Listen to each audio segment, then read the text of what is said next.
నుంచి ఇక్కడే ఉంటున్నారు. ఇప్పుడే అవేర్ అయినా అనుకోరాదు, ఎప్పటి నుంచో ఉంటారు. మళ్ళీ చెప్పిండు కదా పాత వాళ్ళతో మాకు సంబంధం లేదు, కొత్తలతోనే ప్రాబ్లం అని. కొత్తలు అంటే 10-20 ఏళ్ల క్రితం వచ్చిన వాళ్ళు.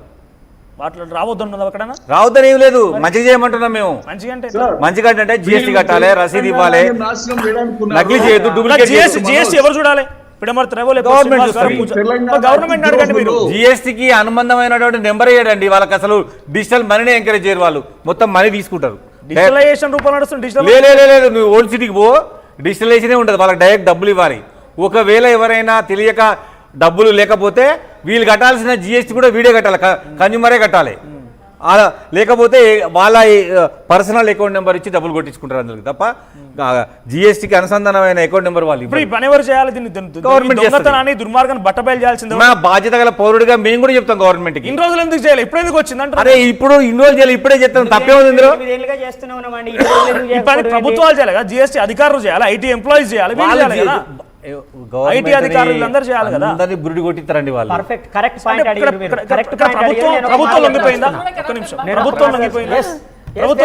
ప్రభుత్వం లొంగిపోదండి, ప్రభుత్వాన్ని మోసం చేస్తారు వీళ్ళు. ప్రభుత్వంకు జిఎస్టీ కట్టకుండా వీళ్ళు సొంత ఆదాయాన్ని పెంచుకుంటారు. వాళ్ళ వల్ల మాకు వచ్చిన గవర్నమెంట్కి పోయిన జిఎస్టీ లేదు, రాష్ట్ర జీడీపీ పెరిగేది కూడా ఏం లేదు. అంతా అబద్ధ మాటలు. వాళ్ళు వ్యక్తిగతం 42% వాటా వాళ్ళ ఎట్లయితుంది? సోషల్ రెస్పాన్సిబిలిటీ లేదు, వాళ్ళు జిఎస్టీ కూడా కట్టరు సార్. 42% ఇండియాది కదా, మేము అడిగేది తెలంగాణ కదా, ఇక్కడ ప్రాంతంలో అడిగారు. ఒకసారి సంపత్ గారు ఉన్నారు, ఒకసారి మాట్లాడదాం. శ్రీనివాస్ గారు, సంపత్ గారు, సో ఎక్స్ప్లాయిటేషన్ అవుతుంది, జీరో దందా, ట్యాక్సులు కట్టరు, జిఎస్టీ ఎగ్గొడతారు, డిజిటలైజేషన్ ఉండదు, రకరకాల ఆరోపణలు ఉన్నాయి, ఏం చెప్తారు మీరు? సార్ వాస్తవాలు కదా సార్ అవన్నీ. ఇప్పుడు మీరు నిన్నటి నుంచి ఇప్పటి వరకు గోకుల్ చాట్ విషయం తీసుకున్నారు. గోకుల్ చాట్ అనేది ఒక సెంటర్ ఆఫ్ ద సిటీలో ఉంటది. దాదాపు వాళ్ళు నాకు తెలిసి ఒక 50 సంవత్సరాల నుంచి బిజినెస్ చేస్తున్నారు అక్కడ. మధ్యలో వాళ్ళకి ఇబ్బంది అయినప్పుడు కూడా మన తెలంగాణ గవర్నమెంటే సపోర్ట్ చేసింది వాళ్ళకి. ఏ రోజు కూడా వాళ్ళు అక్కడ చిన్న చిన్న ఫ్రూట్స్ అమ్ముకుంటే వాళ్ళు కూడా అదే లైన్ లా రోడ్ పైన ఫ్రూట్స్ అమ్ముకుంటారు. వాళ్ళ దగ్గర QR స్కానర్ ఉంటది. వాళ్ళ షాప్ ముందే బండ్లు ఉంటాయి, వాళ్ళ QR స్కానర్ ఉంటుంది, వీళ్ళ దగ్గర మాత్రం ఉండదు. అక్కడక్కడ చిన్న చిన్న మన స్టూడెంట్స్ వాళ్ళు వీళ్ళు తిరుగుతుంటారు, వాళ్ళు క్యాష్ ఎక్కడ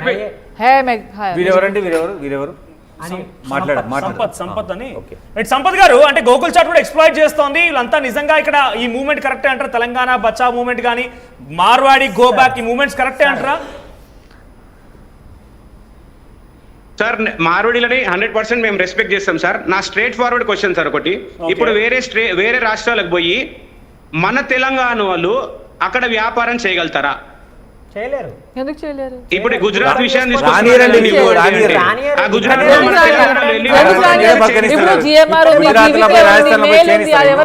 పెద్ద కంపెనీల కాదు, వాళ్ళు కూడా చేస్తున్నారు. జిఎంఆర్ చేసేది కాంట్రాక్ట్ మనం మాట్లాడేది ఇక్కడ కిరాణా కొట్టులు అండ్ ఇట్లాంటి చాట్ బండార్లు వాటి గురించి మాట్లాడుతున్నాం మేడం. అట్లా అంటే మన తెలంగాణలో దేశవ్యాప్తంగా వ్యాపారాలు చేస్తున్నారు. నేను చెప్పేది ఏంటంటే మన తెలంగాణలో వెళ్ళి చిన్న వ్యాపారులు గుజరాత్ లో గానీ యూపీలో గానీ వ్యాపారం చేయగలుగుతారా? ఎన్నో యూనియన్లు ఉన్నాయి, మనం వ్యాపారం చేయలేరు. ఎవరు కూడా మన తెలంగాణలో ఎంతమంది వ్యాపారం చేస్తున్నారో ఈ టేబుల్ ఉన్న వాళ్ళు చెప్పండి సార్. ఎవరు అక్కడ వ్యాపారాలు చేయలేరు. వాళ్ళకో యూనియన్ ఉంటది, వాళ్ళకో రేట్లు ఉంటాయి. మనోడు ఇప్పుడు 300 రూపాయలకు అమ్ముతుంటే మన తెలంగాణ 250 రూపాయలకు వ్యాపారం చేస్తే చేయనిస్తాడా? వాడు ఒక్క రోజు కూడా సస్టైన్ కాలేడు అక్కడ. మనం ఇంత సస్టైన్ చేస్తాం. మన చాలా లాయల్ స్టేట్ సార్ తెలంగాణ అనేది. అందరినీ ఆహ్వానిస్తాం, మనం అన్ని స్టేట్స్ వాళ్ళని ఆహ్వానిస్తాం. ఇక్కడ ఏంటంటే మన తెలంగాణ స్టేట్ వాళ్ళని హుందాగా చూసుకొని హుందాగా రెస్పెక్ట్ ఇచ్చి వ్యాపారం చేసుకోవాలి. కానీ ఇట్లా ఇవన్నీ రెచ్చగొట్టదు సార్, ఇది చాలా తప్పు. ఎందుకంటే తెలంగాణలో ఉండి తెలంగాణలో మాకు ఎంత పెయిన్ ఉంటుంది సార్. ఇప్పుడు చిన్న చిన్న ఉద్యోగాలు, నేను ఒక వ్యక్తి అంటాడు ఏంది తాగుపోతులు అని చెప్పి అంటాడు. తాగుపోతులు ఎట్లయితారు సార్? నాకు అర్థం కాదు. మేము ఎట్లా పెట్టుకుంటాం, వాళ్ళని ఎట్లా వేయాలంటారు? ఒకసారి పెట్టుకొని చూడాలి కదా. వాళ్ళని పెట్టుకోకుండా ఇండియన్ సిటిజనే లేదని చెప్పారు.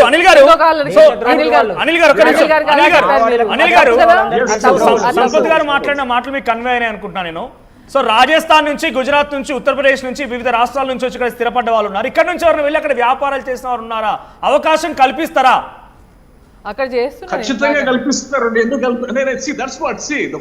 ఏంటంటే ఇది భావ దారిద్ర్యం లేకపోతే ప్రస్పెక్టివ్ అంటారు. మనము లోకల్ గానే ఆలోచిస్తా గ్లోబల్ మార్కెట్స్ అర్థం చేసుకోకుండా New York You please don't extend. నేను ఏమంటున్నా అంటే ఇంకా extend చేయకుండా let's go out of India. Point to answer. Let's go out of India. Let's go out of India. నేను మాట్లాడుతున్నానంటే ఇండియాకి ఉన్న కాన్స్టిట్యూషన్ యుఎస్ కున్న కాన్స్టిట్యూషన్ చాలా స్ట్రాంగ్ కాన్స్టిట్యూషన్స్ ఉన్నాయి. Both of them support diversity and unity. And US వచ్చేసి 6th place లో is of doing business లో. India 60+ స్థానంలో ఉంది. అది మోడీ వచ్చిన తర్వాత 140 నుండి ఇప్పుడు 60th ప్లేస్ లోకి వచ్చింది. సో మనకి ఫైనాన్షియల్ ప్రాబ్లమ్స్ ఉన్నాయి, ఎకనామిక్ ప్రాబ్లమ్స్ ఉన్నాయి. సో సమాజాన్ని వెనక్కి తీసుకెళ్లేటువంటి పరిస్థితులు ఇక్కడ వాళ్ళు అక్కడికి వెళ్ళిపోండి అనేది కాకుండా అందరికీ రెడ్ కార్పెట్ వేసి పిలవగలిగే దమ్ము మన నాయకులకు ఉండాలా, మన ప్రజా నాయకులు కూడా ఉండాలా. శ్రీ అనిల్ గారు ఇక్కడ రెడ్ కార్పెట్ వేయకుండా ఎవరు అడ్డుకోవడం లేదు, ప్రభుత్వాలు అయితే అడ్డుకోవడం లేదు. బట్ ఇండివిజువల్ గా పర్సన్స్ నుంచి ఒక మూమెంట్ ఏంటంటే రెడ్ కార్పెట్ వేసి పిలిచినందుకు మొత్తం అంతా మాదే అంటున్నారని చెప్పి వాళ్ళు అంటున్నారు. అక్కడ ఇల్లీగల్ దందా నడుస్తుంటే ఈ రోజు స్టూడియోలో కూర్చున్నటువంటి పెద్దలు ఎవరైతున్నారో వాళ్ళు ప్రకటనలు తీసుకొని ఆ యాంటీ కరప్షన్ బ్యూరో దగ్గరికి వెళ్ళి ధర్నా చేయాలా, ఇట్లనే చేస్తున్నారని చెప్పేసి అక్కడ టు ద పాయింట్ మాట్లాడాలి. క్లియర్ గా స్ట్రిక్ట్ లాస్ రావాలా, ఎకానమీ డెవలప్ కావాలా, ఇన్వెస్ట్మెంట్ రావాలా, జాబ్ క్రియేషన్ జరగాల. ఈ వదులు పెట్టేసి రీజనల్ సెంటిమెంట్ ని ఎప్పుడో 75 సంవత్సరాల క్రితం వాళ్ళు కట్టారు మాది ఇది అనేటువంటివి పక్కన పెట్టాలా.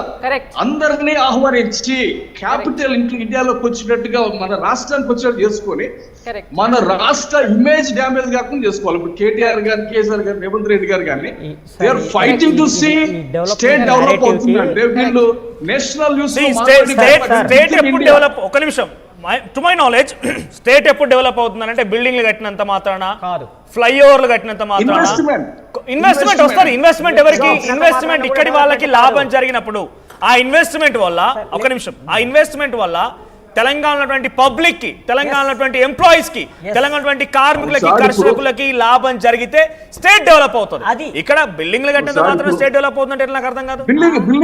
బిల్డింగ్లు కాదు. సో డిమార్ట్ అంటారు. I'm trying to support. I am for Telangana. I am against anti illegal activities, black market. ఇవి ఎక్స్పోజ్ చేయండి, ఖచ్చితంగా ఎక్స్పోజ్ చేయాలి, తెలంగాణ అభివృద్ధిలో తీసుకురావాలి. అంతే కానీ అసలు వెళ్ళిపోవాలి, ఒక జాతి మొత్తం ఇక్కడ ఉండొద్దు, దుకాణాలు బంద్ చేయాలి. ఇప్పుడు అడిగింది ఏంటంటే వెళ్ళిపోవాలంటే వాళ్ళని పర్మనెంట్ గా ఇక్కడ నుంచి ఫిజికల్ గా వెళ్ళిపోమని అంటే వాళ్ళకు ఇంకా అహంకారం తగ్గకపోతే వెళ్ళిపోమంటాం. ఈ రకంగానే ట్యాక్సులు కట్టకుండా వదిలేస్తే వెళ్ళిపోమని అంటాం. ఈ రకంగానే సెకండ్ సబ్ స్టాండర్డ్ మాల్ తీసుకొస్తే వెళ్ళిపోమంటాం అని పిడమల రవి గారు చెప్తున్నారు. సో అలా కాకుండా కొత్తగా వచ్చిన వారు తెలంగాణ వచ్చిన తర్వాత 15 to 25 ఈ 10 years లో వచ్చిన వాళ్ళ శాతం పెరిగింది. వాళ్ళు ఎక్స్ప్లాయిట్ చేస్తున్నారు, మొత్తం వాళ్ళ బిజినెస్ లే అవుతున్నాయి. ఎక్స్ప్లోయిటేషన్ అనేది ఎంతవరకు వాస్తవం అనేది చూడాలా. I have my own doubts about it. I am suspicious about it. Exploitation అనేది ఉంటే చట్టాలు చూడాలా, తీసుకోవాలా, ఖచ్చితంగా సర్వేస్ అనాలిసిస్ తోటి బయటకు రావాలా. సో మనకు ఎగ్జాక్ట్ గ్రౌండ్ రిపోర్ట్ రావాలంటే మేము కొంతమంది కాలర్స్ కూడా పెట్టాము, అనిల్ గారు కాలర్స్ పెట్టాము. కాలర్స్ మాట్లాడుతున్నారు.